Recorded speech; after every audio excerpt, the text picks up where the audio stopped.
Si Evelyn ay kilala bilang isang mapagmahal at maalagang asawa at ina. Walang ginawa ang babae kung hindi pagsilbihan si John ang kanyang asawa at ang kanilang nag-iisang anak na lalaki. Teka, aalis ka na? Sandali lang, ayusin muna natin yan ang maayos ang necktie mo. Nilagay ko na pala yung bawal mo sa bag mo. Huwag kang magpagutom ha. Uuwi ka ba rito o mag-overtime ka sa trabaho? Tanong ni Evelyn sa kanyang asawa na halatang nagmamadali. Lumapit siya kay John at inayos ang necktie nito. Samantalang parang hindi naman siya matingnan ng kanyang asawa. Hindi ako uuwi. Ganun ba? Sayang naman. Napapansin ko na simula nang lumipat tayo sa bahay na to, wala ka ng oras palagi. Parang mas masaya pa rin sa dati nating apartment. Dahil araw-araw kang nandoon. Ano ba, Evelyn? Sa susunod ka na lang muna magdrama dyan. May trabaho pa ako eh. O siya, alis na muna ako. Hindi na hinintay pa ni John ang sagot ng babae. Kaagad niya na lamang itong tinalikuran. Kinuha ang bag niya at umalis. Nanikip ang dibdib ni Evelyn sa malamig na pakikitungo ng kanyang asawa. Dahil doon ay kaagad na tinawagan ng babae ang kanyang pinagkakatiwalaang kaibigan na si Vivian at kinuwento ang kanyang hinanakit dito. Sinabi ko naman sa'yo yung iwan mo na yung asawa mo at magtrabaho ka na lang sa ibang bansa. Hindi ka yayaman dito. At saka, huwag mong alalahanin ang anak mo. Akong bahalang magbantay sa kanila. Panghihikayat sa kaibigan ni Evelyn sa kanya na isa sa mga leader ng agency na nagpoproseso at nagre-recruit ng mga aplikante upang makapagtrabaho sa ibang bansa. Nandito ako para humingi ng advice para ayusin ang relasyon namin dalawa ng asawa ko. Hindi para takasan yung problema naming dalawa. Ay, solusyon naman yan eh. Oh, eto na lang. May tanong ako sa'yo. Hinawakan ni Vivian ang kamay ni Evelyn. Naningkit ang mga mata ng babae. Pakiramdam niya ay may naiisip na namang kalokohan ng kanyang kaibigan, pero napabuntong hininga na lamang siya at binigyan ito ng benefit of the doubt na magiging seryoso ito sa usapan nilang dalawa. Ano naman yon? Kailan kayo huling nagtalik ni Johnny? Halos mabilaukan ng sariling laway si Evelyn sa narinig. Nanlaki ang mga mata niya sa gulat at hindi makapaniwala sa kawalang plano ng kaibigan. Inis ang hinabalat ang kamay niya sa kaibigan naghihintay pa ng kanyang sagot. Para bang hindi pa sapat ang pagkabigla niya. Sinasabi ko na nga ba na wala kang matinong sasabihin eh. Puro kabastugan yung nasa utak mo. Parang pinagsisihan ko tuloy kung bakit pa kita pinunta rito. Aray ko naman, grabe ka naman sa akin. Parang hindi mo ko kaibigan ah. Seryoso ako sa tanong ko, uy. Alam mo kasi ang mga lalaki kapag hindi na pagbibigyan, nawawalan minsan ng mood. So, tell me, kailan ang huling loving ninyo? Mahalaga bang malaman yan? That's too private. Ay, paano ko malalaman ang problema kung ganon? At saka, matagal na tayong magkaibigan, Evelyn. Ngayon mo ba naisip yan? Oh, sige. Noong nasa dating apartment pa kaming dalawa ni John, nung lumipat kami rito, hindi na nasundan pa. Hindi ko siya pinagbibigyan sa tuwing hihingi siya sa akin kasi wala ako sa mood lately. 3 days pa lang kayo nakalipat sa bagong bahay niyo, di ba? Oo, kaya naman pala. Ganito na lang, para bumalik ang spark, ay baka makatulong sa ito. Panoorin mo to. Iniabot ni Avery ng kanyang cellphone kay Vivian. Malawak ang ngiti ng kaibigan ng babae nang tanggapin ni Avery ng cellphone. Bahagya siyang nagulat ang makita ang screen ng cellphone dahil isang illegal website ang bumungad sa kanya. Hep, before you react, panoorin mo muna. Viral yan ngayon. Ano ba yan? Puro ka talaga kaliswaan. Ayokong manood nito. Nangunot ang noon ng babae nang biglang mag-start ang malaswang video. Akmang aagawan niya na sana ni Vivi ng cellphone sa kanya na sa reklamo niya nang bigla niya itong nilayo at pinanood ng mabuti. Oh, akala ko ba hindi ka manunood? Sandali lang. Wika pa ni Evelyn habang ramdam na ramdam niya ang bilis ng tibok ng kanyang puso. Bagamat hindi nakikita sa video ang mukha ng dalawang taong nagtatalik, ay kilala ni Evelyn ang katawan ng lalaki. May parte sa kanyang ayaw niyang paniwalaan ang kanyang nakikita, pero para siyang sinampal ng may mapagtanto. Napansin niya ang kuha sa video ay nagmula sa dati nilang apartment. Ang background ay kagayang-kagaya ng dati nilang apartment. Nanlamig si Evelyn habang pinapanood ang nasa screen. Hindi niya namalayang nanggilid na pala ang mga luha niya. Oh, ano nangyari? Bakit ka umiiyak? Wala namang nakakayak dyan ah. Vivian, yung video. Parang si John ang lalaki tapos yung background sa video. Parang dati namin tong apartment. Oh, ha? Nag-iba na pala ng trabaho yung asawa mo? Ginawang office ang dating apartment niyo sa bagong business niya ah. Sugudin mo. Akong bahala sa'yo. I-rest ba kita? Pakulong natin ang lokong yan. Sabi ko na nga ba't parang may tinatago yung kablastugan ng asawa mo eh. Sino kayang kabit niyan? Para masagot ang katanungan ng magkaibigan, ay napagdesisyon na nilang sugudin ang dating apartment nila ng asawang ni Evelyn. Pagkarating doon, walang sabi-sabing naunang bumukas si Vivi ng pinto at kahit siya'y ramdamang gigas sa asawa ng kanyang kaibigan. Pagkabukas ng pinto, ay bumungad sa harapan ni Evelyn isang taong hindi niya inaasahan. Huling-huli sa kanyang mga mata ang paglalampungan ng kanyang asawa at ninang ng kanyang anak. Iba rin. May kati ka rin palang tinatago. Alam mong may asawa ng tao, pinatulin mo pa? Nagulat ang dalawa nang makitang babae. Kaagad nilang inayos ang kanilang sarili. Sugudin mo, akong bahala sa'yo. Rest ba kita? Ipakita po ang ganti ng legal wife. Bulong ni Vivian sa kaibigan. Para namang gatilyo sa tengang narinig ni Evelyn. Mabilis nang nilapitan ng ninang ang kanyang anak at hinablot ang buhok nito.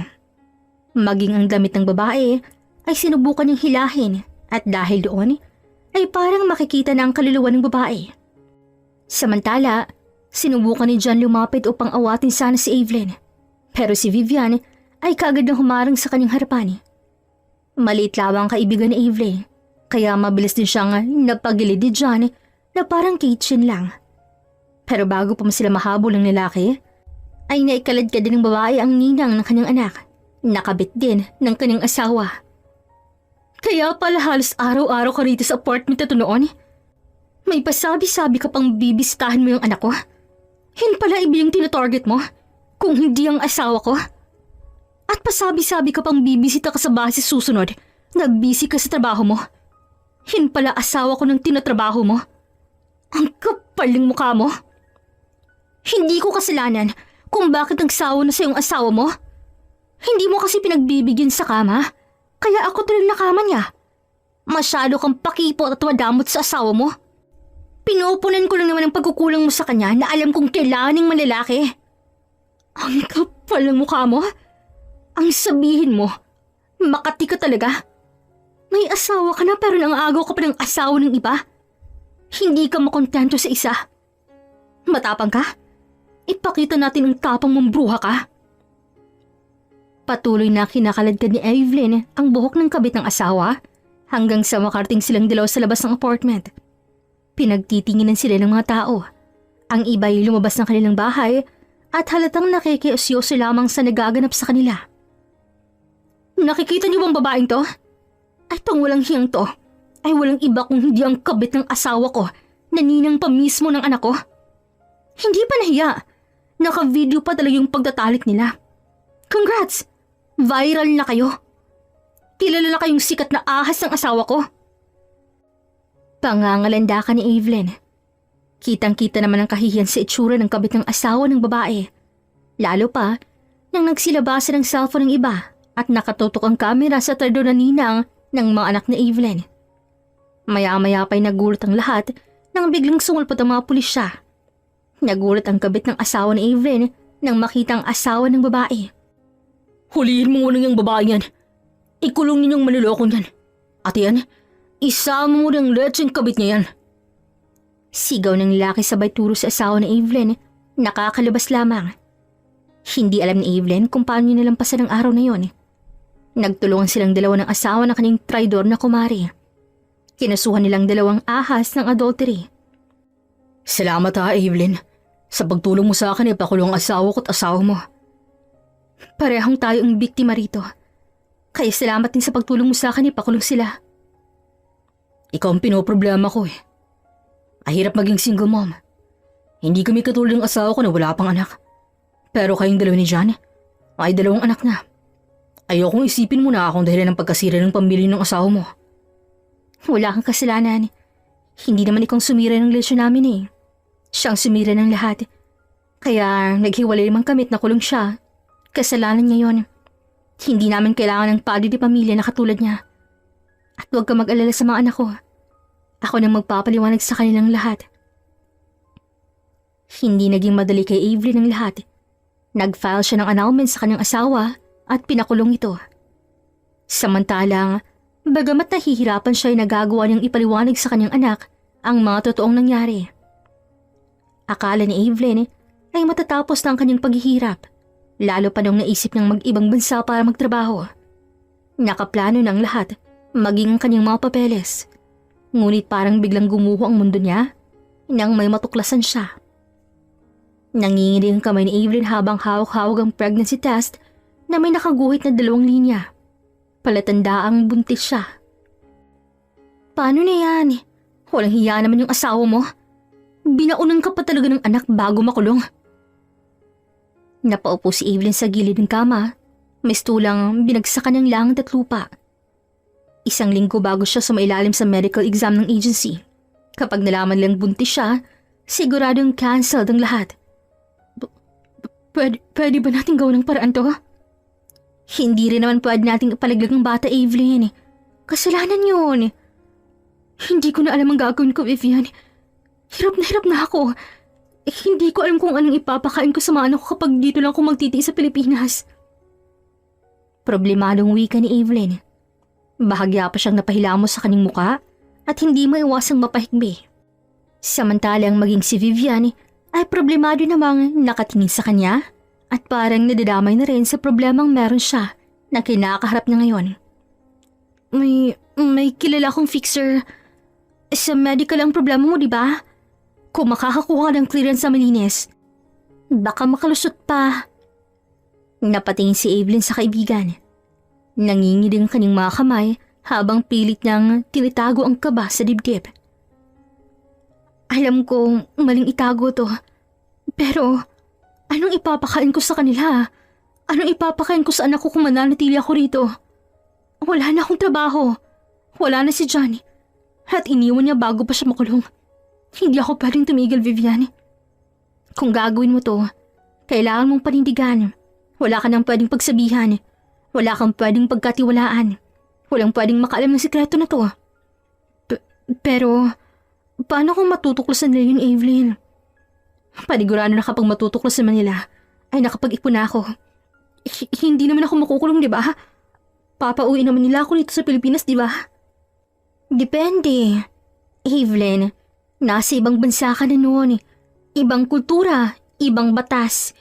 Hindi lahat ng amo marunong umintindi. May mga pagkakataong oo, pauuin ka lang. Pero may mga kwento ring ikinulong, pinagmultahan, pinabayaan sa kulungan ng ilang buwan.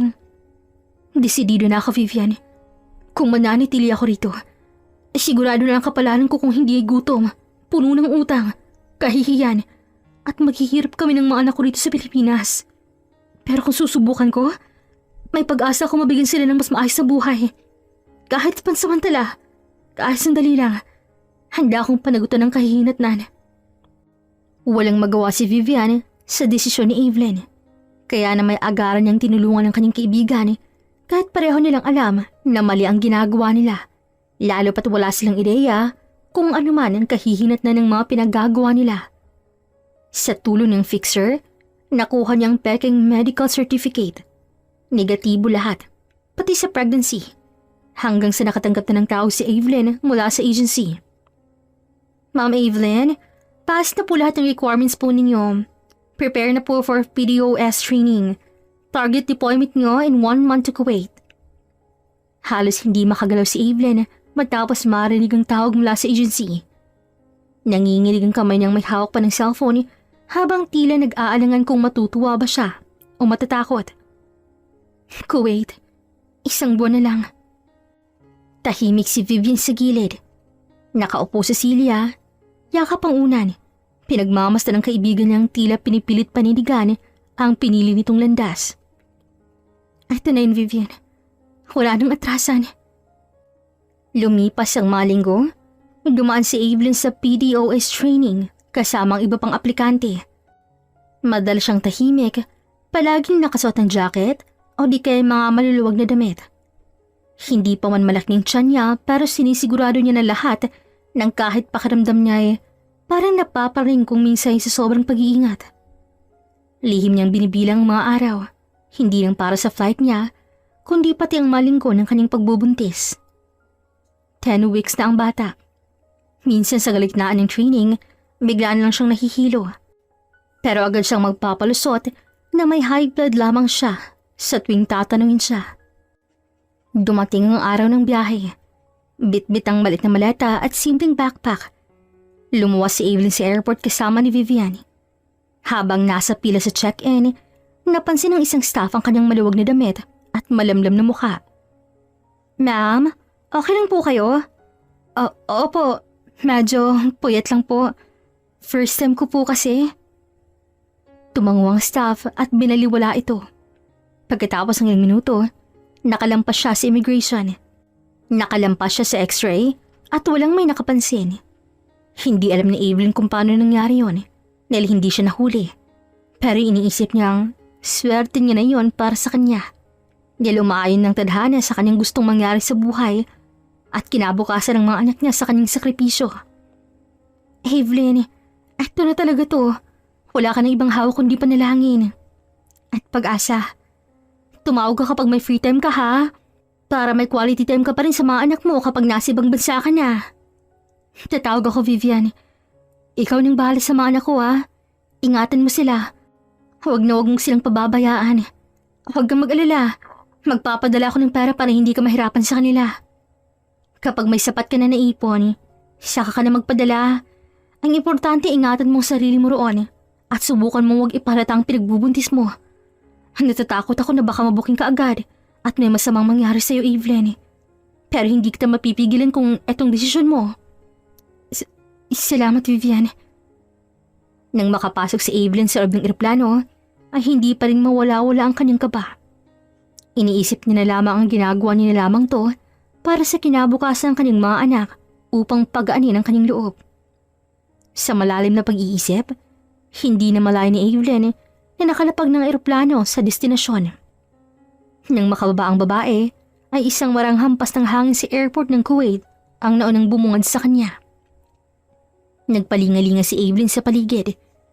Nahagip ng tingin niya ang lalaking may hawak na karatula kung saan nakasulat doon ang kanyang pangalan. Lumapit siya sa binata. Hindi maiwasang tumagal ang titig ng babae sa estranghero. Hindi ito nakangiti at seryoso lamang na nakatingin sa kanya. Pinigilan ni Avery na huwag umawang ang kanyang labi kaysa paghanga sa magandang mukha ng Arabo. Ngunit ang pinagtataka niya ay parang mix na Pinoy at Arabo ang features nito. May itinuro ang lalaki sa kanyang harapan. Kaagad namang napatingin si Evelyn sa direksyon na tinuturo ng binata. Nakita niya isang puting van na nakapark sa di kalayuan. Hindi pa man niya nakuha ang gustong iparting ng Arabo, ay bigla nitong hinablot ang hawak niyang maleta nang walang paalam at nauna nang maglakad sa kanya. Naggulat si Evelyn sa kanyang ginawa. Kaagad niyang hinabol ang lalaki. Hoy, teka! Anong ginagawa mo? Saan mo dadalhin yung maleta ko? Hindi sumagot ang lalaki at dire-diretso lang sa paglalakad na parang walang narinig. Napatakbong babae para patay ng lakad ng binata dahil sa bilis ng paglalakad dito. Bukod pa roon, ay di hamak na mas mahaba ang bias nito kaysa kay Evelyn. Hey! Stop! Tawag pa ng babae si Arabo. Nagbabakas sakaling pakinggan siya nito. Bobo ka ba? Hindi ka ba nakakaintindi ng English? I said stop. Stop walking and talk to me because I am talking to you. Inis na singhal ni Evelyn sa lalaki. Pero nang makarating na sila sa harap ng van, ay nanatili itong walang imik at parang walang narinig. Binuksan itong pinto ng sasakyan at pinasok ang maleta ng babae. Ikaw ba yung driver? Ikaw ba yung susundo sa akin papunta sa bahay ng amo ko? Hindi siya sinagot muli ng lalaki. Imbes na sagutin, ay walang paalam na kinuha nito ang backpack ni Evelyn at pinasok yon sa loob ng van. Humarap siya sa babae at tinuro ang sa loob. Palatandaan na kailangan niya na ring pumasok. Saan tayo pupunta? Saan mo naman akong dadalhin? Bingi ka ba? Are you deaf? Basta, saan tayo pupunta? Wika ni Evelyn na hirap sa salitang Ingles. Pero sa kabila ng reklamo at pagdadalong isip niya, ay pumasok pa rin siya sa loob. Sumunod naman sa kanyang lalaki sa pagpasok. Habang bumabiyahe, tahimik lamang ang lalaki. Anong pangalan mo? What's your name? No English. Talaga? Paano tayo magkakaintindihan nito kung gano'n? How about, Tagalog? You know that language? Ngunit hindi siya sinagot ng lalaki. At umiling lamang ito sa kanyang harapan na para bang hindi talaga nito naiintindihan ang sinasabi niya. Napabuntong hininga na lamang babae. Hindi niya alam kung saan siya dadalhin ng lalaki. Pero nasisigurado niyang baka itong inutusan ng kanyang magiging amo na sunduin siya. Dahil sa kahabaan ng biyahe, hindi na malayo ni Evelyn na nakatulog pala siya sa galagitaan ng biyahe. Sa kanyang mahimbing na pagtulog, ay pakiramdam niya ay parang may nakatingin sa kanya. Sa kanyang pagdilat, hindi niya alam kung namamalikmata ba siya nang makita ang kamay ng lalaking parang nabitin si Ere para sana haplusin ang mukha niya. Kagad siyang napaupo ng maayos. Bahagya pa niyang pinunasan ng gilid ng kanyang labi sa kahihiyan na baka may tuyong laway doon. Kidnapper ka ba? Saan mo ba talaga ako dadalhin? Tanong ni Evelyn sa Arabo dahil sa inip. Napapansin kasi na babae na parang mahigit 1 oras silang bumabiyahe ng lalaki. Hindi niya alam kung matatakot ba siya sa binata o maiinis dito dahil parang hangin niya ang turing nito sa kanya. Maya-maya pa'y tumigil ang van sa isang malaking bahay. Naunang bumaba ang lalaki, bit-bit ng kanyang mga maleta. Nandito na ba tayo? Ito na ba yun? Napataas ang kilay ng lalaki sa kanya. Isn't it obvious? Biglang wika ng lalaki, nakapansin-pansin ang insulto sa tono ng pananalita nito. Hindi pa man siya nakabawi sa matigas na English ng Arabo, ay bigla na siya nitong tinalikuran. Natataranta naman siyang lumabas at sinundan ng binata. Loko to ah, may pano-English pa siyang nalalaman. Marunong din naman palang walang hiyang to. Okay, teka! Wait for me!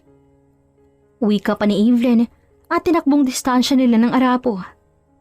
Nang makapasok ng dalaw sa loob ng bahay, ay napansin ng babae na parang Pinoy din ang may-ari ng bahay dahil sa disenyo nito. At hindi nga nagkamali si Evelyn nang biglang lumabas ang isang may kaidarang babaeng mukha talagang Pinay. Pansin ang pagka-estrekta sa mukha nito habang papalapit sa direksyon ni Evelyn. Ikaw ba yung katulong namin na pinasundo ko sa anak ko? Christoph? Siya na ba to? Gulat na napalingon si Evelyn sa binata. Lalo na nang marinig ang straight na Tagalog ng lalaki na hindi niya inaasahan. Opo, mommy. Siya nga po. Pakiramdam ni Evelyn ay biglang uminit ang batok at mga pisngi niya. Hindi niya alam kung dahil ba ito sa kahihiyan na baka hindi siya kinakausap ng binata dahil wala itong pakialam sa sasabihin niya. O maiinis ba siya rito? Dahil pakiramdam niya, para siyang ginawang baliw na nagsasalitang mag-isa. Gayong naiintindihan naman pala siya nito ng binata. Bukas na magsisimula ang trabaho mo. Nasabi ko naman sa iyo ang trabaho mo dito, di ba? Napatangaw si Evelyn. Gaya nagkausap na silang dalawa ng kanyang amo sa tawag. Akala niya Arabo talaga ito dahil sa tono ng English nito. Kaya hindi niya maiwasang magulat nang madiskubring kapwa Pinoy din pala ito. Mabuti naman kung ganon. Uulitin kong obligasyon mo rito sa bahay. Gumising ka ng maaga para paglutuan kami. Maglinis ka ng buong bahay. Maglaba ka at every Sunday, magtitinda ka. Hindi ka rin naman mahihirapan dahil kasama mong anak ko sa pagtitinda dahil siyang magiging driver mo papuntang tindahan. Pagsilbihan mo ang anak ko. Kailangan nakahanda yung mga gamit at baon na papuntang trabaho. Ganon din kami ng asawa ko. Sa madaling salita, ikaw na lang ang maiiwan dito kapag nasa trabaho kami. Ayaw na ayaw ko sa lahat. Ayang magnanakaw. Kaya wag na wag mong gagawin yon. Lalo-lalo na ang tamad. At isa pa na pinakaayaw ko sa lahat ay makipagrelasyon ka at baka mabuntis ka pa rito. Kapag mangyari yon, hindi ako magdadalong isip na kasuhan ka. O hindi kaya ibalik ka sa Pilipinas. Naiintindihan mo ba ako? Nagkakaintindihan ba tayong dalawa? Napalunok si Evelyn sa kaba. Pinigilan niyang huwag hawakan ng tiyan niya dahil sa kaba. Dumaan ang takot sa kanyang katawan para sa kanyang pinagbubuntis. Hindi niya alam kung pagsisisihan niya ba ang kanyang desisyon. Pero wala siyang magagawa dahil nandito na siya sa Kuwait at naisip niya na rin ang bagay na to. Kaya iniisip niya na lamang para hindi matuklasan ang sikreto niya ay dapat na mag-ingat siya sa kanyang mga kilos para hindi mahalata ang kanyang tinatago. Opo, naiintindihan ko po. Mabuti naman kung ganun. Sasamahan ka ng anak sa magiging kwarto mo. Wala pa ritong asawa ko dahil magtrabaho siya. Ipapakilala ko sa iyo kapag dumating na. Sa ngayon, ayusin mo muna ang mga gamit mo at magpahinga. Maiwan ko na muna kayo rito. Aalis pa ako. Christoph, ihatid mo na ang katulog natin sa magiging kwarto niya. Yes po, Mommy. Ingat po kayo. Nga pala, wala kang trabaho ngayon? Nakalive po ako sa trabaho ng 1 week. Ganun ba? Mabuti naman yon, nang makapagpahinga ka naman sa trabaho. O siya, maiwan ko muna kayo rito. Nang makalis ang ginang, ay kaagad na hinarap ni Evelyn ang lalaki. Hindi maiwasang magsalubong ang kanyang kilay sa lalaki dahil sa inis na kanina na pagtinitimpi. Bahagya pa siyang nakapamewang sa harap ng binata. Handa na siyang magsalita pero naiwang nakaawang ang labi niya nang bigla siyang tinalikuran ni Christoph. Follow me. Utos ng lalaki sa kanya habang patuloy na naglalakad. Napapadyak si Evelyn sa inis at mabilis na hinabol ang kanyang among binata. Akala ko ba no English?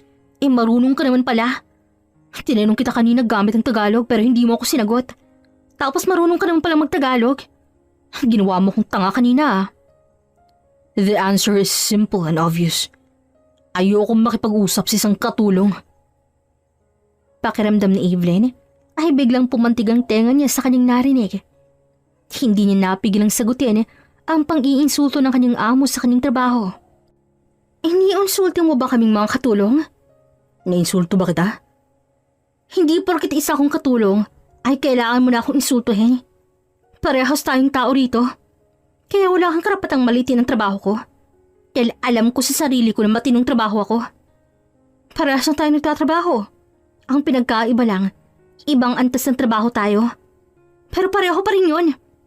Napatigil bigla sa paglalakad ng lalaki na sa bigla ang pagtaas ng boses ni Evelyn sa inis. Bahagya pang nanggilid ang kanyang luha dahil sa sobrang emosyon na kanyang naramdaman. Alam niyang hindi itong kanyang normal na reaksyon at epekto lamang ito ng kanyang pinagbubuntis. Ang hindi niya may iwasang maging emosyonal, pinipigilan ng babae ang pagbadya ng kanyang luha. Natatakot siyang baka mahalata ng kanyang amo ang kanyang pagiging emosyonal at baka ito pang magiging dahilan na magduda si Christoph sa kanya.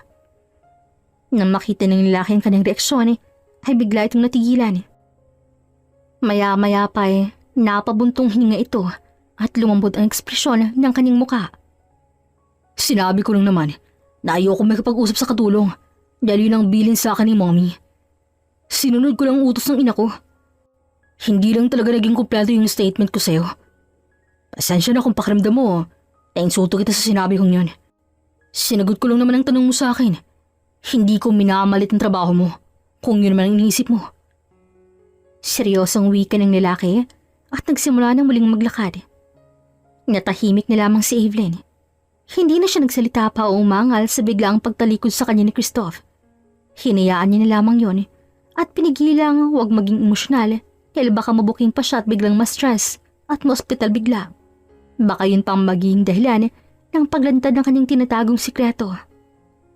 Walang imik na nakasund lamang babae sa likuran ng kanyang amo. Maya-maya pa tumigil ang lalaki sa harap ng pintuan at binuksan ito ang pinto. Pinaawang niya ng malaking pinto pero hindi siya pumasok.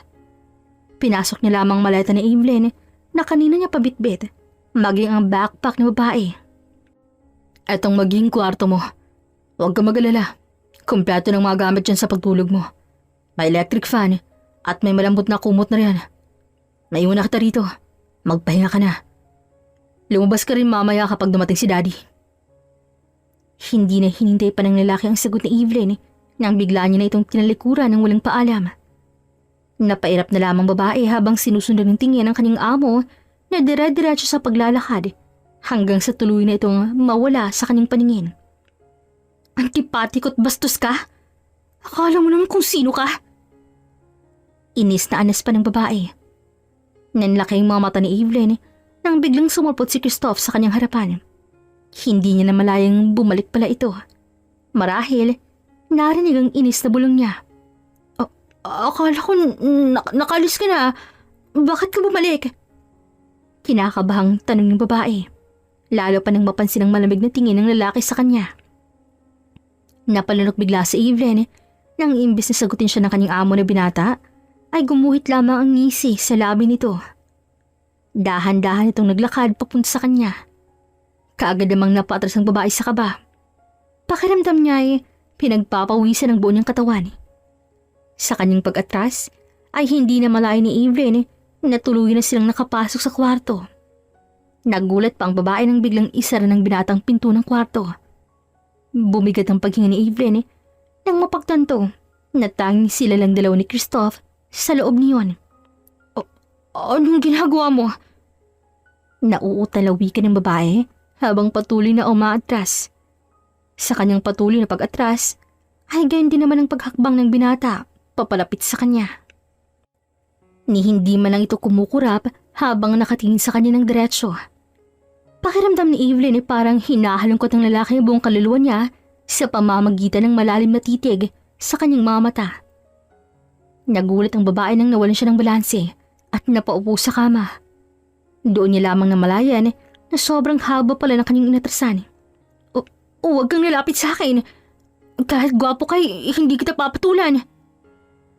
Nagulat ang babae nang biglang tumawa si Christoph na para bang may nakakatawa ito sa kanyang sinabi. Lumapit sa kanyang lalaki. Buong akala niya ay baka anong gawin ito sa kanya, kaya napapikit na lamang siya. Maging siya hindi niya alam kung bakit siya napapikit. Pagdilat niya ay nakita niya may kinuhang may kung anong lalaki sa kanyang likuran. Nang tingnan niyang kinuha ni Christoph, ay doon niya lamang napagtanto na isang unan pala yun. Akin to. Dito ako natulog nung nakaraan. Kukunin ko lang to. Marami ka ng unan dyan.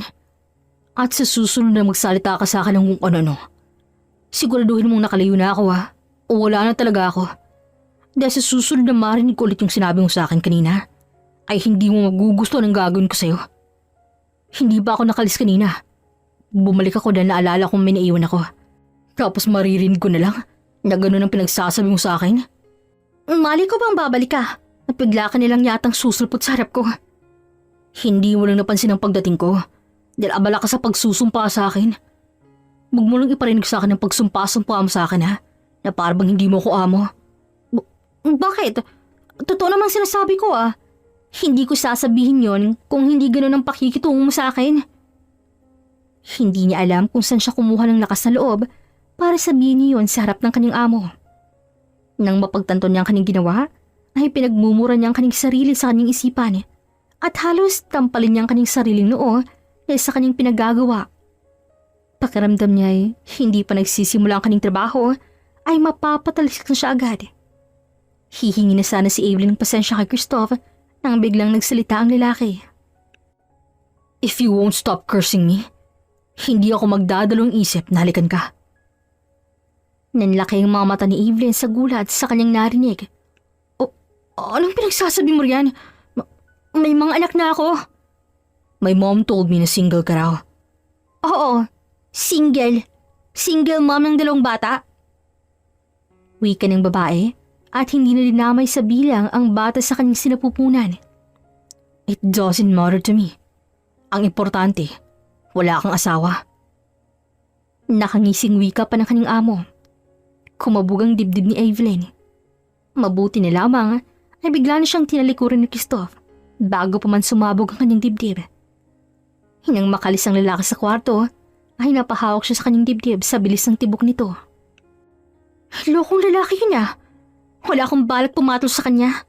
Sa akin pa talagang ginamit ang babaerong galaw niya. Akala niya naman talaga, kaya niya akong tibagin. Siya pa yatang magiging challenge ko sa trabahong to.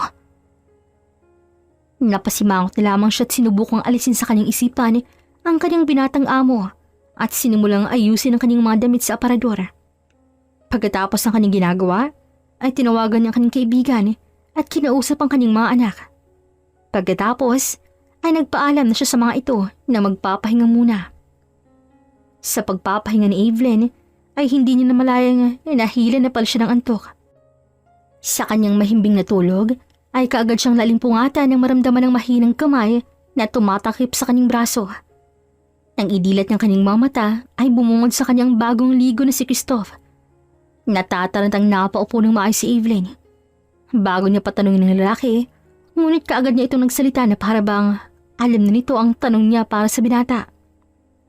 Nakailang katok na ako sa kwarto mo. Hindi ka sumasagot. I'm just worried na baka napano ka na rito kaya pumasok na ako. Bakit ka nga pala nandito? Is that how you say thank you to me for saving you? Ha? Anong pagpapasalamat? Bakit naman kita pasasalamatan? You better thank me. Na ako nakaabot sa'yo na tulog ka. Ayaw ni maming man natutulog na katulong sa gantong oras. Ni kahit baguhan ka man. Pakiramdam niya yung tamad ang taong ganyan. Kaya magpasalamat ka dahil hindi siyang pumunta rito. Pasensya na. Napagod kasi ako sa biyahe at hindi ko rin inaasahang makakatulog ako. That's okay. Nga pala, sumama ka sa akin papuntang sala. Dumating na si Daddy. Ipapakilala ka ni Mami kay Daddy. Katulad ng palaging ginagawa ng lalaki, ay bigla na namang tinalikuran si Evelyn ng walang paalam. Natataranta namang napatay ang babae at sumunod sa likuran ni Christoph. Teka, isusumbong mo ba kay Mami mo na natulog ako? Bulong ni Evelyn sa binata. Buong akala ng babae ay hindi siya narinig ng binata. Pero nagulat na lang siya ng ilang minuto ay bigla itong nagsalita. Don't worry, hindi kita isusumbong kay Mommy. Baka madagdagan ng bad image ko dyan sa utak mo eh. Baka sa susunod ay hindi na sumpang maririnig ko sa'yo tungkol sa akin. Baka mas malala ka pa ron. Huwag ka maglala. Hindi ko na gagawin yon. Ayoko namang mawala ng trabaho, no? Mabuti naman kung ganun. Sa oras ng trabaho ay dapat trabaho. Don't let my mom mad at you. Huwag kang gumawa ng dahilan na ikakagalit niya. I don't know how to defend you kapag mangyari man yun. Hindi alam ni Evelyn kung bakit bigla siyang nakaramdam ng anong kiliti sa kanyang sikmura nang sabihin yun ng lalaki. Ipinakilala ang babae sa padre di pamilya ng kanyang mga amo. Hindi katulad ng ina ni Christoph na mukhang strikta at masungit. Para kay Evelyn, mukhang mabait naman ang asawa ng ginang. Isa itong puro na Arabo at kahit may katandaan na, ay kitang-kita pa rin ang lumilitaw pa rin ang angking kagupuhan ng matanda.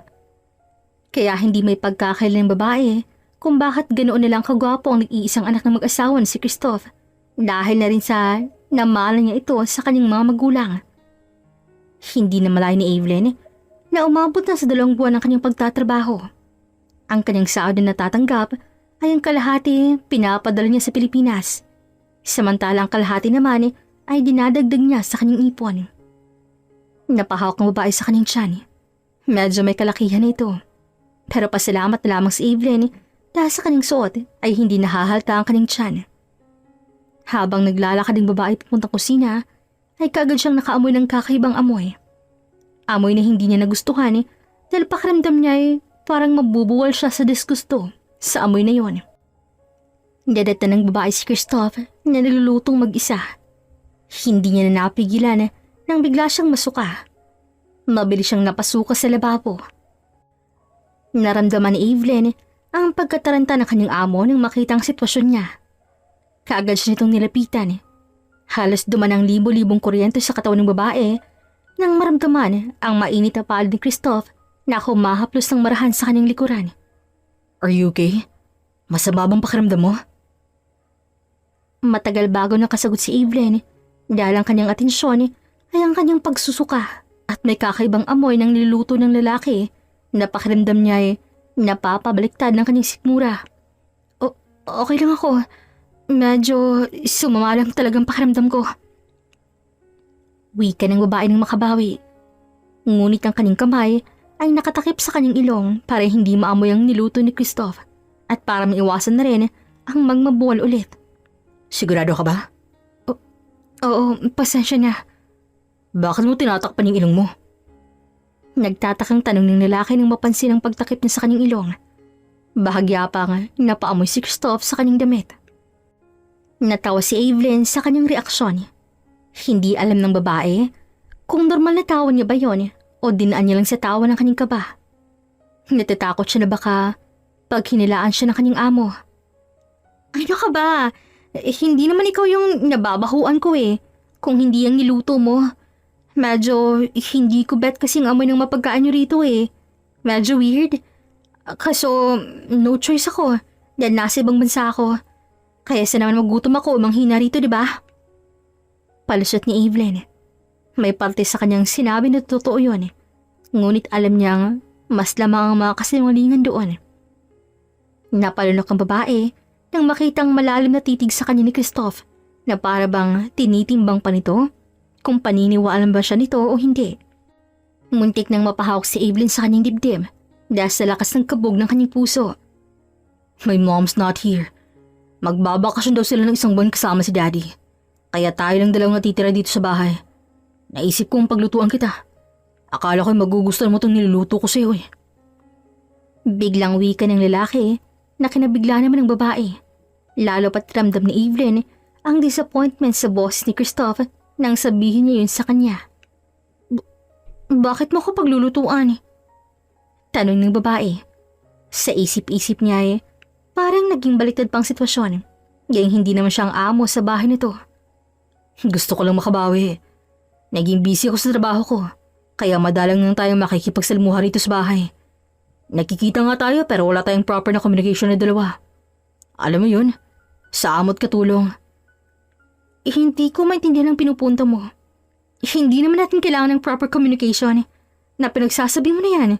Dahil hindi naman tayo magbarkada na dalawa. Professional communication ang kailangan ko kapag ikaw ang kaharap ko. O kahit ang mga magulang mo pa. At bakit ka naman babawi? Hindi mo naman responsibilidad yun. Nagulat si Evelyn nang biglang natawa si Christoph habang umiiling. Napangiwi siya nang maisip na baka nababalo ng anak ng kanyang amo. Hindi ko rin alam kung bakit ko ito ginagawa o naisip. Naisip ko lang na baka pagod ka. Kaya gusto kitang magpahinga. Nagpapahinga naman ako sa gabi. At saka malamang katulong ako. Bawal ang magpahinga kapag oras ng trabaho. Obligasyon ko to. Alam ko. Kitang-kita ko naman yung kasipagan mo. Bawat sulyap ko sa'yo, palagi kang may ginagawa. And since wala rito si Mommy, gusto ko magpahinga ka muna sa trabaho. O sa mga routine mo na kailangan magising maaga para magluto. Di pareho tayo nito magugutom. Sino magluluto? Halangan namang ikaw. Ako nga. Ano pinagsasabi mo dyan? May trabaho ka. Nag-leave rin ako ng 2 weeks. Ha? Bakit? Gusto ko magpahinga. Gusto mo rin naman palang magpahinga eh. Bakit ikaw pa yung nagpupumilit sa atin ditong dalawa na ikaw magluluto? I want to cook for you, Evelyn. Natigilan ng babae. Pakiramdam niya para siyang hinahawal ng 10 kabayo sa lakas ng tibok ng kanyang puso. Mas lalo pang naging triple ang kabog nito nang magtama ang paningin nila. Hindi ko gustong amoy ng luto mo. It's okay. Itatapon na lang natin yan. Ano bang gusto mong kainin? Filipino foods ba? Itatapon? Sayang naman. Sinasayang mo lang pagkain. Ayaw mo nun eh. Pwede namang ikaw na lang kumain kung gusto mo nun. Busog pa naman ako. No, ipapamigay ko na lang yun. Gusto ko yung parehas tayo ng kinakain na dalawa. Bakit? Anong bang connect ng pagkain ko sa pagkain mo? Okay, ipapamigay ko na lang itong niluto ko. Kanino naman? Stray dogs and cats. Okay na? Yung sabi mong Pinoy foods, totoo ba yun? Nahihiyang wika ni Evelyn. Pakiramdam niya bigla siyang natakam nang tanongin yun kay Christoph. Of course. Anong gusto mo? Sabihin mo lang kahit ano. Talaga? Kahit ano? Oo, kahit ano. Ako magluluto para sa'yo. We, talaga? Marunong ka rin pala magluto ng mga Filipino dishes? Isa kasi yan sa turo sa akin ng lola ko noon yung mauna. Katulad mo, natatakam rin akong kumain ng mga pagkain Pinoy. Kapag wala si mommy, saka lang ako nakakapagluto o kumakain yan. Dahil isa yan sa mga ayaw ni mommy. Ayaw na ayaw yung kumain ng pagkain Pinoy. Simula nang makarating siya rito sa Kuwait at makapagsawa kay daddy. Bakit naman? Wala lang. Ambisyosa lang talaga si mommy. Natatawang pahayag ni Christoph. Maging si Evelyn ay hindi rin may iwasang matawa dahil sang-ayon talaga siya sa sinabi ng lalaki sa kanya. Grabe ka naman sa mommy mo. Sinasabi ko lang totoo. Pero huwag mo sabihin sa kanya yan, ha. Sekreto lang natin yan. Hindi alam ng babae kung paano niya napapayag si Christoph na mga tatong putahe ng Pinoy na pagkain ng naihanda nila. May mga pagkakataong gusto ni Evelyn tumulong sa pagluluto, ngunit hindi naman siya pinapayagan ng lalaki. Mas gugustuhin pa rin itong manood na lang sa kanya kaysa sa tumulong. Tahimik na umupo lamang babae sa upuan habang pinapanood si Christoph na abala sa paglalapag ng mga makakain nila sa hapag. Kumain ka na. Masarap yan. Masyado ka namang feeling dyan. Hindi porket marunong ka magluto ay masarap na yung luto mo. Ang baba talaga ng tingin mo sa akin. Sabi ng lola ko na bubuhay pa siya, masarap daw ako magluto. Muntik na maging chef ang makuha kong kurso eh. Eh bakit hindi chef ang kinuha mo kung gano'n? Yan ang gusto mo, di ba? Ayaw ni mommy, kaya wala akong magagawa. Siya nagpapaaral sa akin kaya kailangan ko sundin ang mga gusto niya. Business yung gusto niya kaya yun din ang kursong kinuha ko. Ayos na naman sa akin. Nakapagtapos ako ng pag-aaral at merong maringang trabaho. May mga ipon ako para sa future sa sarili ko. Ipon? Mabuti naman kung gano'n. Mas mabuti yung preparado ko sa future mo. Hindi naman kasi habang buhay. Dito ako sa poder ng ina mo, no? Yun nga nasa isip ko eh. Yung ipon na yun, piniprepare ko sa future ko. Ibig sabihin, sa magiging pamilyang bubuin ko. Ang swerte naman ng magiging asawa mo kung gano'n. Hindi pa kayo kasal ay secure na ganang future ng dalawa. Nakangiting wika ni Evelyn. Ngunit nawala ang ngiti ng babae nang makitang seryosong mukha ni Christoph sa kanya. Malalim ang titig nito sa kanya na para bang may gusto itong ipahiwatig sa kanya. Nagtagal ang mga titig nila sa isa't isa. Nang hindi makatiis si Evelyn, ay siya na mismong nag-iwas ng tingin dito. Hindi pa man nakakabawi ang babae sa kakaibang epekto ng kakaibang titig sa kanya ni Christoph nang bigla siya nitong sinundukan ng pagkain. Nataranta si Evelyn sa ginawa ng kanyang amo dahil pakiramdam niya ay nagiging baliktad na naman ang sitwasyon. Ako na sir. Ako dapat ang sasandok sa iyo eh. Pilit na inagaw ni Evelyn ang sandok sa kamay ni Christoph pero pilit naman yung nilalayo ng lalaki sa kanya. Pakiramdam ng babae parang sasabog ng kanyang puso sa sobrang bilis. Lalo pa nang maramdaman ang aksidenteng pagdampi ng kanilang kamay na nagbigay agad kay Evelyn ng init sa katawan at parang may iba't ibang kuryente na dumaloy sa kanyang buong kaugatan. Ako na. Huwag mo ako tawagin sir. Ni kahit kailan ay hindi kita narinig tinawag mo kung ganyan o hindi kaya kahit pangalan ko lang. Hindi ako sanay na formal ka sa akin. Mas nasanay ako sa palihim na kasungitan mo sa akin. Kaya ko naman kasing pagsandukan ng sarili ko. Ang tanging nasabi ni lamang ni Evelyn. Buong akala niya ay hindi yun narinig ni Christoph dahil parang naging bulong na lamang sa kanyang sinabi nito. Alam kong kaya mo, pero hayaan mo akong gawin to. Gusto kong gawin to sa'yo. Napatikim si Evelyn sa kanyang narinig. Lalo na nang mapansin ang malamnam na boses ni Christoph. Wala sa sariling sinubo ang pagkain at pilit na binaliwala ang pagbilis ng tibok ng kanyang puso. Ang sarap naman ito. Wika ni Evelyn para lang maiba ang topic nila. Sinabay na babae ng isang pilit ng ngiti. Hindi nagsalita si Christoph at seryoso lamang ang titig nito sa kanya. Alam niyang napansin ng lalaking pagpalit ng topic nila dahil nakataas ang 2 kilay nito. Napalunok si Evelyn. Napayuko siya at sinimulan na lamang kumain. Habang kumakain ay hindi niya magawang iangat ang tingin niya sa lalaki. Nagulat pang babae nang biglang may humapos sa kanyang baba at pinaangat bigla ni Christoph ang tingin niya rito Nagkatinginan ng dalawa. Samantala, halos ipagdarasal ni Evelyn na matapos ng araw na to. Pakiramdam niya kapag magtatagal pa ang ganitong sistema, ay baka hindi niya na mapigilan pa ang kanyang sariling nararamdaman. Inaamin niya sa kanyang sarili na kahit anong pigil niya, ay hindi niya may pagkakailang nahuhulog na siya sa kanyang amo. At hindi rin siya manhin para hindi maramdaman na may interes din sa kanya si Christoph. Kumain na tayo. Iniiwasan mo ba ako? Sa inis ni Evelyn ay marahasang nilapag ang kanyang kutsara at tinidor. Nilakasan niyang kanyang loob para harapin si Christoph. Pinagtitripan mo ba ako? Gumagawa ka ba ng paraan para mawala ako sa bahay niyo? Gusto mong mawala ng trabaho kaya mo ginagawa to? O baka naman type mo ko, kaya ginaganto mo ako ngayon. Hindi ako manhid, Christoph.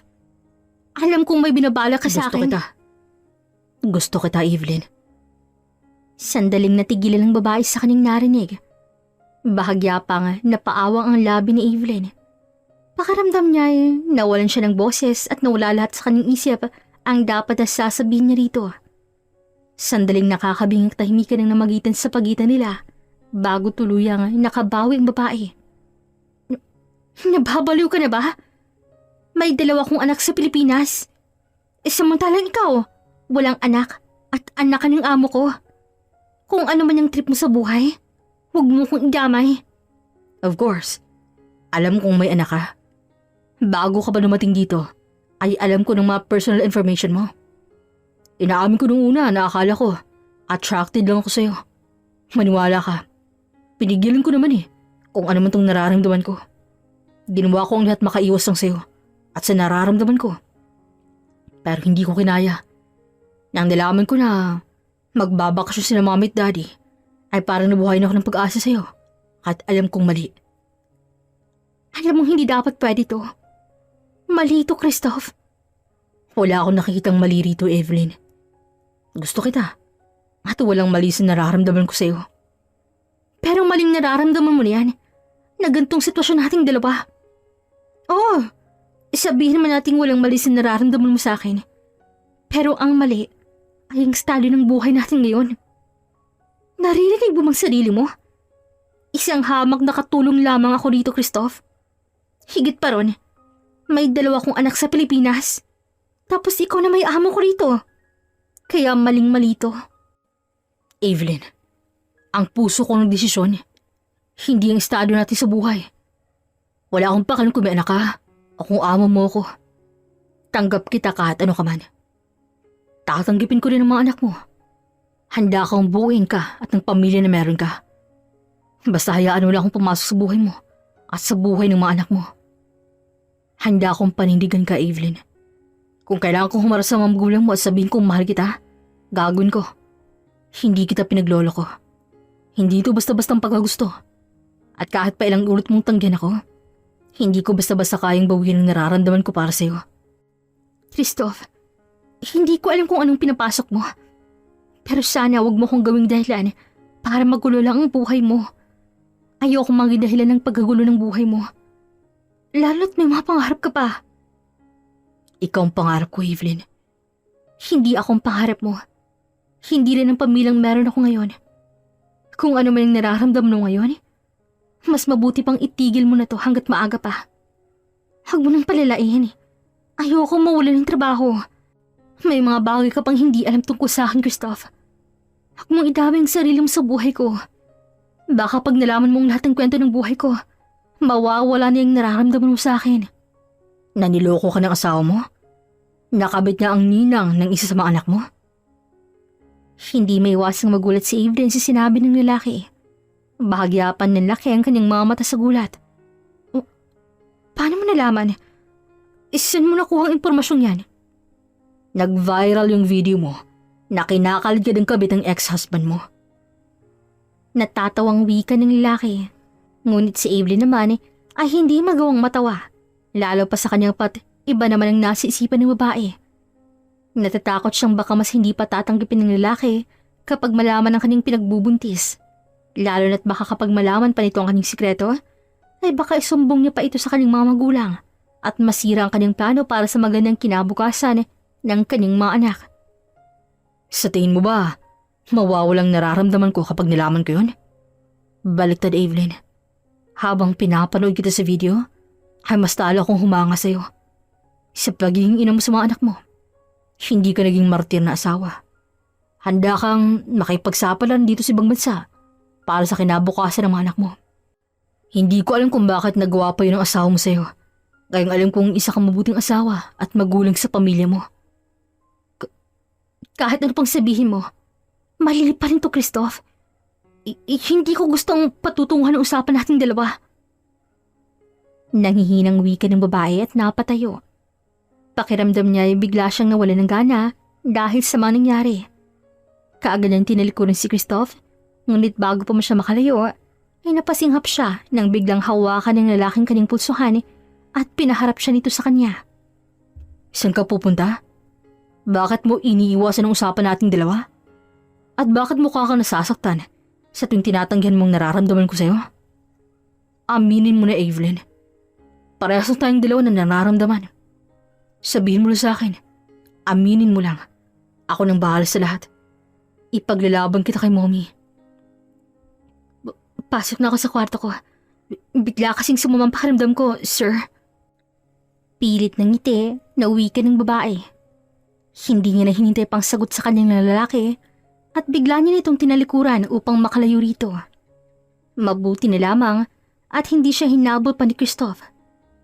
Nang makarating si Evelyn sa kanyang kwarto, ay kaagad siyang napahawak sa kanyang dibdib dahil sa lakas ng kabog nito.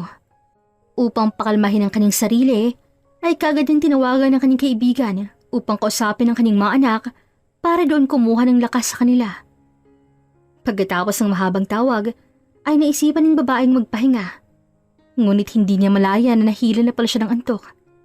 Nagising bigla si Evelyn nang makarinig ng katok mula sa pinto.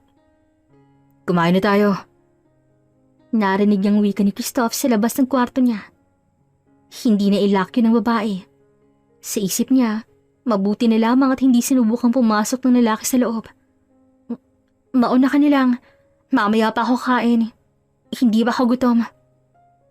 Pagsisinungaling ni Evelyn, kahit pa nasa kanyang pagising, ay ang pagkalam ng sikmura ang kaagad ay bumungad sa kanya. Hihintayin kita. Sabay na lang tayong kumain. Huwag na. Mauna ka nilang. Baka hindi na rin ako kakain eh. Sigurado ka ba? Oo. Mauna ka na. Hindi nakarinig si Evelyn ng sagot sa labas ng kwarto. Buong akala niya ay nakaalis si Christoph, ngunit nagulat siya nang makarinig ng malalim na buntong hininga ng lalaki. Mauna na akong kumain. Lumabas ka lang kapag gusto mo nang kumain ha. Hindi ako lalabas ng kwarto mamaya. Narinig ng wika ng lalaki bago siya makarinig ng yapak na papalayo. Doon lamang nakahinga ng maluwag si Evelyn. Mahigit 4 na oras ang pabalik-balik ng babae sa paglalakad sa kanyang kwarto. Pakiramdam niya ay kanina pa natutuyo ang kanyang lalamunan. Biglang kumulo ang kanyang tiyan nang may maisip na kakaibang cravings dahil na rin sa kanyang pagbubuntis. Nahanap na lamang ni Evelyn ang kanyang sariling nasa kusina. Kumakain ng mansanas habang sinasaw ito sa suka at sa asin. Hindi pa siya nakontento. Hinalo niyang adobo at sinabaw nito ng konting evaporada. What are you doing? Napaigtad si Evelyn nang marinig ang boses ni Christoph. Akmang itatago na sana ang pagkain niya, pero huli na ang lahat dahil nakita na yun ng lalaki. Kitang-kita niya kung paano ngumuwi ang reaksyon ni Christoph nang makitang kinakain niya. Ngunit maya-maya pa biglang nag-iba ang ekspresyon ng mukha nito. Nagtamang paningin lang dalawa ni Evelyn at kitang-kita ang pagkalito at suspetsya sa mga mata ng lalaki. Napahakong babae sa kanyang tiyan nang biglang bumaba ang tingin ng lalaki rito. Yan bang rason kung bakit ayaw mo sabihin sa akin itong nararamdaman mo? Anong ibig mong sabihin? Akala ko nung una, nagkakamali lang ako ng hinala. Ngayon, masasabi kong tama ang lahat ng mga hinala ko. Yung napapansin ko na madalas na pagkakantok mo. Yung nahuhuli kita na iba yung mga cravings mo. Nakala ko normal lang sa'yo yun. Yung paiba-iba ng mood mo minsan na nagiging emosyonal ka. Ang pagre-reklamo mo na masakit ang ulo mo. Yung pagsusuka mo kanina sa amoy ng niluto ko. Lahat yun, sintomas ng pagbubuntis. Buntis ka, di ba? Tama ako, di ba? Kahit itanggi mo man sa akin ngayon ang katotohanan, ay hindi mo habang buhay may tatagong katotohanan. Magpapaliwanag ako, Christoph. Kailangan kong trabahong to. Buntis ako. Kahit sabihin ko na pareho tayong dalawang nararamdaman, ay alam kong mababago ang lahat kapag malalaman mong katotohanan tungkol sa akin at sa batang nasa sinapupunan ko. Yan bang nasa isip mo? Ganyan na ba talaga sa tingin mo kababaw ang nararamdaman ko sa'yo, Evelyn? Anong pinagsasabi mo? Pakasalan mo ko, Evelyn. Papakasalan kita. Hindi dahil buntis ka, kung hindi dahil mahal kita. Akong bahala kay Mommy. Pasensya na. Hindi ko gagawin yun. Nangihinang wika ng babae at tinalikuran niya lamang si Christoph. Dahil sa pangyayaring yon, ay panay nang iwas ni Evelyn sa lalaki. Hanggang sa makauwi na mula sa bakasyon ng mga magulang ni Christoph. Hindi alam ng babae kung paano niya nakayanang iwasan ng lalaki. Mas talang dumagdag ang kanyang takot dahil baka magsumbong si Christoph tungkol sa kanyang pinagbubuntis. Ngunit nang hindi makatiis si Evelyn, ay siya na mismong nagsiwalat sa kanyang sitwasyon sa ina ni Christoph. Isang malakas na sampal ang dumapo sa kanyang pisngi. Pakiramdam ng babae ay biglang namanhid ang kanyang pisngi. How dare you to deceive us? Ang kapal ng mukha mo. Kakasuhan kita. Anong nangyari dito? Gulat na tanong ng lalaki nang madata ng lahat sa kanyang pagdating galing trabaho. Nang makita ang sitwasyon ni Evelyn, ay otomatikong lumapit siya sa babae at nilayo ito sa kanyang mga magulang. That girl is pregnant. I'm the father of her child. Napasinghap si Evelyn sa narinig. Bakit mo pinagtatanggol ang babaeng yan? Alam na namin ang totoo. At saka alam namin na hindi ikaw ang ama ng batang yan, kung hindi sa tunay niyang ama. Mom, Dad, the truth is, I love her. Papakasalan ko po siya sa ayot sa gusto ninyo. Hindi mo papakasalan ang babaeng yan, Christoph. Hindi kami makakapayag. Kapag gagawin mo yan, ipapakulong namin yan. Then let's make a deal. Buntis siya. Hindi natin siya kailangang pahirapan pa. May mga anak ba siyang kailangan niyang uwian sa Pilipinas? Kung ayaw niyong ipakasal ako sa kanya, hayaan niyo siyang umuwi sa Pilipinas. At hindi na kailangan pa siyang ipakulong. Hindi alam ng babae kung paano natapos ang lahat ng yon. Isang taon ang nakalipas, pero hindi pa rin maialis sa kanyang isipan ang malungkot na ekspresyon ni Christoph nang ihatid siya sa airport. Evelyn, nagpadala na naman ng package yung Arabo mo. Natauhan ng babae nang marinig ang boses ng kaibigan. Napatingin siya sa dalawang karton. Hindi alam ni Evelyn kung bakit patuloy pa rin na nagpapadala sa kanya si Christoph ng mga package para sa kanya at sa tatlo niyang anak. Wala silang dalawang komunikasyon sa isa't isa, pero patuloy pa rin ito sa pagpapadala. Ilagay mo na lang dyan. Bakit kaya nagpapadala pa rin ng package yung Arabo mo? May tama pa rin siguro sa iyo hanggang ngayon. Grabe pala magmahal. Akalain mo yun. Inalokon ka ng kasal, pero tinanggihan mo. Tapos tingnan mo yung itsura mo ngayon, parang nangungulila ka sa kanya. Tapos inawalan ka pa ng pera niya sa maleta mo nang hindi mo alam. Ang laki rin ng itulong niya sa buhay mo, ha? Tumatak sa isipan ng babae ang sinabi ng kaibigan. Hanggang isang araw, hindi inaasahan ni Evelyn ang katok mula sa kanyang pintuan. Kaagad niyang binuksan ang pinto at hindi niya inaasahan ang bumungad sa kanya. Christoph?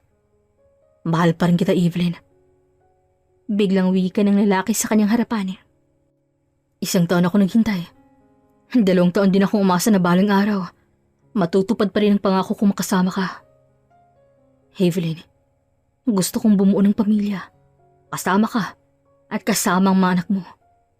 Kung tatangguin mo ako ngayon, hindi lang ako maging asawa mo, kundi magiging tatay rin nila ng buong puso. Napaluha si Evelyn, hindi sa bigat, kundi dahil sa wakas, isang taong hindi siya iniwan sa panalangin ay bumalik, dalang pag-asang dati ay binitawan niya na. Lumipas ang ilang buwan ng pagkilati sa pag-uusap, hanggang sa makalipas ang 2 taon sa harap ng simbahan, suot ang puting bestida at may hawak na kamay ng kanyang mga anak. Si Evelyn ay kinasal sa lalaking minsang pinaglaban siya sa lahat.